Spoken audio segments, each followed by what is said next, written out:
Good evening to all of you. दोस्तों सबका स्वागत है सक्सेस की 98 पे क्लास नंबर 45 में। दोस्तों जनरल नॉलेज की ये क्लास है और आज हम लेकर आए हैं टॉप 40 ऐसे प्रश्न उत्तर जो कि आपके एग्जाम के लिए बहुत ही ज़्यादा इंपॉर्टेंट होते हैं। तो दोस्तों इसको जो पीडीएफ है इसका वो हम आपको शेयर करेंगे टेलीग्राम पे, तो सक्सेस की 98 को टेलीग्राम पे ज्वाइन करें और साथ ही साथ इसके जो ऑफिशियल वेबसाइट है यहाँ पे हर वो वीडियो का पीडीएफ शेयर किया जाता है जो कि यहाँ पे आपको इस चैनल से दिए जाते हैं।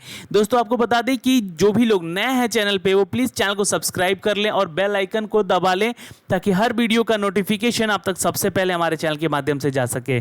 दोस्तों शाम को 8:30 बजे ये क्लास होती है, तो ये क्लास टाइमिंग नोट कर लीजिएगा और बाकी भी क्लासेस की टाइमिंग नोट कर लीजिएगा ताकि आपको कोई भी प्रॉब्लम इन फ्यूचर ना हो सके। चलिए नोटिफिकेशन जाए नहीं जाए आप लोग इस टाइम पे ज़रूर वीडियो देखें और इसका पीडीएफ भी डाउनलोड करके पढ़ाई करें। दोस्तों आज का पहला प्रश्न पूछने से पहले यहाँ पे आपको बता दें कि ये सारे क्वेश्चन आंसर जितने भी पूछे जा रहे हैं ये आपके एनटीपीसी आरआरबी जेई में पूछे गए सवाल हैं और आज ये यहाँ पे आपके लिए लेकर आए हैं, तो क्वेश्चन को अच्छे से देखिएगा, आंसर कीजिएगा। चलिए आज का पहला प्रश्न है कि पर्यावरण किससे बनता है। 3 सेकेंड में इसका आंसर देना है आपको नीचे कमेंट बॉक्स में कमेंट करके। तो देखिए ऑप्शन आपके सामने है, जीविकीय घटक, भू आकृति घटक या अजैव से या उपर्युक्त सभी। तो आंसर कीजिएगा इट्स अ डी, इनमें सभी। जी हाँ, ये सभी कारणों से पर्यावरण बनता है। क्वेश्चन नंबर 2, महाद्वीप अलग कैसे हुए हैं। तो दोस्तों महाद्वीप अलग होने का कारण था टेक्टोनिक एक्शन का होना, यानी कि टेक्टोनिक प्लेट का खिसकने से महाद्वीप जो है वो अलग हुए हैं। तो आंसर होगा यहाँ पे it's a B. Question number 3, चलिए आंसर कीजिएगा। हिंद महासागर और लाल महासागर को कौन सी जल संधि जोड़ती है। हिंद महासागर और लाल महासागर को कौन सी संधि जोड़ती है। ऑप्शन है बाब अल मंदेब, होर्मुज, बोस्पोरस, मलक्का। तो आंसर है इट्स अ बाब अल मंदेब। नोट कर लीजिएगा, आंसर होगा ए यहाँ पे। क्वेश्चन नंबर 4, दोस्तों अरब सागर के पानी का औसतन खारापन पूछा गया है यहाँ पे, तो आंसर सोच समझ के दीजिएगा क्योंकि ये मोस्ट इंपॉर्टेंट है और एग्जाम में पूछा गया है। तो आंसर है दोस्तों इट्स अ बी। नोट कर लीजिएगा 35 पीपीटी। अगला क्वेश्चन, वलय क्रिया किसका परिणाम है। चलिए आंसर कीजिएगा। फोल्डिंग एक्शन कहते हैं या वेलोसिटी भी कह सकते हैं आप इसे। तो वलन क्रिया जो है ये परिणाम है दोस्तों इट्स अ सी, पर्वत निर्माणकारी बल यानी कि माउंटेन बिल्डिंग फोर्स के। Okay. Question number 6, 90 east ridge कहाँ पर स्थित है। चलिए आंसर कीजिएगा। प्रशांत महासागर, हिंद महासागर, अंध महासागर या फिर आर्कटिक महासागर। तो दोस्तों 90 ईस्ट रिज जो है ये स्थित है इट्स अ बी, हिंद महासागर में। अगला क्वेश्चन देखें, क्वेश्चन नंबर 7, तकला मकान मरुस्थल किस देश में स्थित है। कजाकिस्तान, तुर्कमेनिस्तान, उज्बेकिस्तान या चीन में। तो देखिए ये मरुस्थल स्थित है दोस्तों चाइना में। नोट कर लीजिएगा, आंसर होगा यहाँ पे डी। क्वेश्चन नंबर 8 देखिएगा आप यहाँ पे, खनिज क्या है, व्हाट इज मिनरल। चलिए फटाफट आंसर करते रहिएगा नीचे कमेंट बॉक्स में अपने, आपके इंपॉर्टेंट आने बहुत जरूरी है यहाँ पे। तो आंसर होता है दोस्तों इट्स अ बी। यहाँ पे नोट कर लीजिएगा, इनऑर्गेनिक कंक्रीट कहते हैं इसको, ठीक है, खनिज को। क्वेश्चन नंबर 9, विश्व में सबसे अधिक कोयला उत्पादन करने वाला देश, इंडिया, यूएसए, चाइना या रसिया। तो विश्व में सबसे कोयला उत्पादन करने वाला देश है दोस्तों चाइना। नोट कर लीजिएगा, इंपॉर्टेंट है ये क्वेश्चन। क्वेश्चन नंबर 10, एक ही प्रकार का परमाणु निम्नलिखित में से किसमें मिलता है। एक ही प्रकार का परमाणु निम्नलिखित में से मिलता है दोस्तों इट्स अ सी, प्राकृतिक तत्वों से। नोट कर लीजिएगा, इंपॉर्टेंट है क्वेश्चन ये। अगला क्वेश्चन है, निम्नलिखित में से कौन सा राज्य सभी ओर से भूमिबद्ध है, यानी कि सभी ओर से लैंड लॉक्ड है। चलिए आंसर कीजिएगा। महाराष्ट्र, गुजरात, आंध्र प्रदेश या छत्तीसगढ़। तो यहाँ पे आंसर होगा दोस्तों it's a D, Chhattisgarh. Note कर लीजिएगा, ये सभी के किनारे में समुद्र है पर यहाँ पे छत्तीसगढ़ का जो एरिया है वो चारों तरफ से लैंड लॉक्ड है। अगला क्वेश्चन, निम्नलिखित में से कौन सा मानव विकास सूचकांक का पैरामीटर नहीं है। आंसर कीजिएगा दोस्तों यहाँ नीचे कमेंट बॉक्स करके, कमेंट बॉक्स में 3 सेकंड का टाइम देते हैं आपको यहाँ पे इस क्वेश्चन का आंसर देने के लिए। तो मानव सूचकांक में पैरामीटर कौन सा नहीं है यहाँ पे, तो है आंसर यहाँ पे सामाजिक असमानता का। ओके। क्वेश्चन नंबर 13, बॉयल के नियम का पालन किस स्थिति में अच्छी तरह से होता है? चलिए आंसर कीजिएगा दोस्तों यहाँ नीचे कमेंट बॉक्स में कमेंट करके। चलिए तो आंसर है यहाँ पे इट्स अ सी, नोट कर लीजिएगा, हाई टेम्परेचर लो प्रेशर, उच्च ताप और निम्न दाब में। बहुत सही उत्तर आ रहे हैं आप लोगों के यहाँ पे और सभी उत्तर आप लोगों के सही हो रहे हैं यहाँ पे। चलिए अगला क्वेश्चन देखते हैं। ओलंपिक पदक जीतने वाला विजेता प्रथम भारतीय महिला कौन थी? ओलंपिक पदक जीतने वाली प्रथम भारतीय महिला का नाम है यहाँ पे दोस्तों इट्स अ बी, नोट कर लीजिएगा, it's a B Karnam Malleswari. Note कर लीजिएगा, इंपॉर्टेंट है, ये क्वेश्चन पूछा जा सकता है एग्जाम में। हिंदी के किस साहित्यकार ने अपना उपनाम सितारे हिंद रखा था? चलिए आंसर कीजिएगा यहाँ पे नीचे कमेंट बॉक्स में। आंसर है दोस्तों इट्स अ बी, राजा शिव प्रसाद ने। क्वेश्चन नंबर 16, इनमें से कौन सा अरावली का उच्चतम शिखर है? तो ये क्वेश्चन बहुत बार पूछा गया है एग्जाम में, इसलिए आंसर देना बहुत इंपॉर्टेंट है आपका यहाँ पे।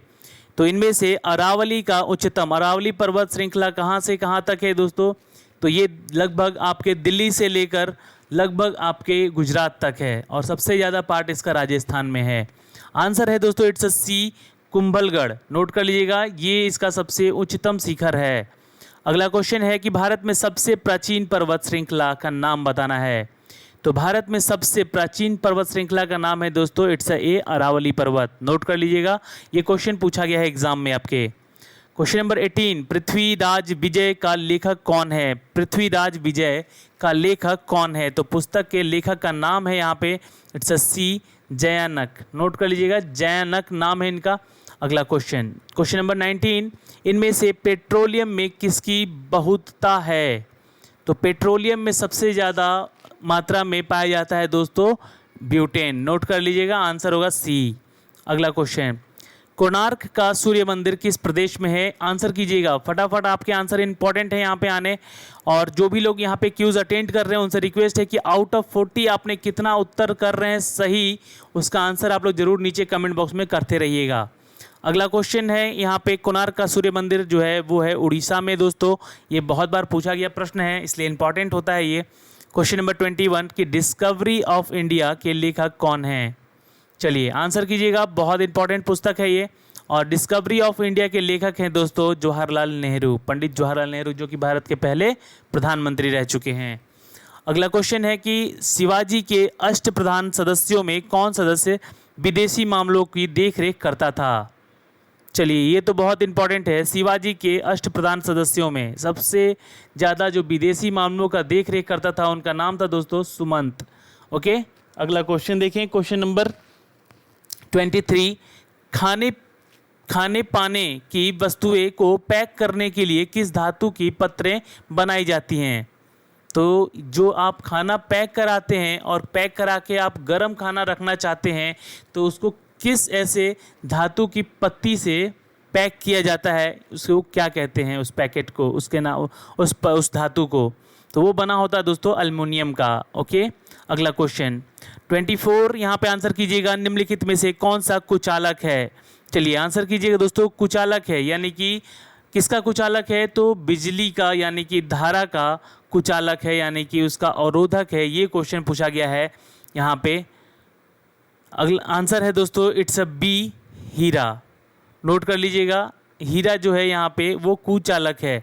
यहाँ पे इंग्लिश में थोड़ा सा हेल्पर लिख दिया गया है, तो हेल्पर नहीं होगा यहाँ पे, ठीक है। इज़ नॉट हेल्पर, ठीक है, ये कुचालक नहीं है यहाँ पे होगा, ठीक है, कुचालक है यहाँ पे, ठीक है, तो हेल्पर नहीं होगा कुचालक का मतलब। ओके, यहाँ ध्यान दीजिएगा, थोड़ा सा इंग्लिश मिस्टेक है यहाँ पे। और which of the following is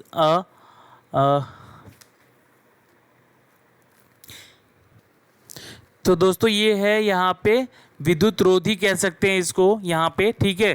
तो कुचालक यानी कि विद्युत रोधी, तो आंसर होगा सब बी, हीरा। ओके, चलिए क्वेश्चन नंबर 25, पानीपत की तीसरी लड़ाई कब हुई थी? तो ये हिस्ट्री से क्वेश्चन आ चुका है यहाँ पे, इंपॉर्टेंट है, ये क्वेश्चन पूछा गया है बहुत बार। आंसर कीजिएगा दोस्तों फटाफट नीचे कमेंट बॉक्स में। आंसर होगा इट्स अ बी, 1761 ईस्वी में पानीपत की तीसरी लड़ाई हुई थी। अगला क्वेश्चन, संघ लोक सेवा आयोग यूनियन पब्लिक सर्विस कमीशन की नियुक्ति कौन करता है? चलिए आंसर कीजिए फटाफट नीचे कमेंट बॉक्स में।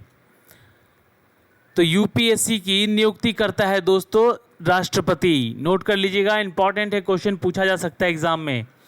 क्वेश्चन नंबर 27 है कि सूर्य की किरणें में तापीय प्रभाव होता है, किस तरह का होता है ये बताना है आपको नीचे कमेंट करके। क्या ये वायलेट होता है, इंफ्रारेड होता है, या फिर ए और बी दोनों है, या इनमें से कोई नहीं। तो आंसर नोट कर लीजिएगा, इट्स अ बी, इंफ्रारेड होता है। सूर्य की किरणों में तापीय प्रभाव जो होता है वो इंफ्रारेड से भरा होता है उसका प्रभाव। Question number 28, नातेदारी। नोट कर लीजिएगा, नातेदारी व्यवस्था किस पर आधारित थी।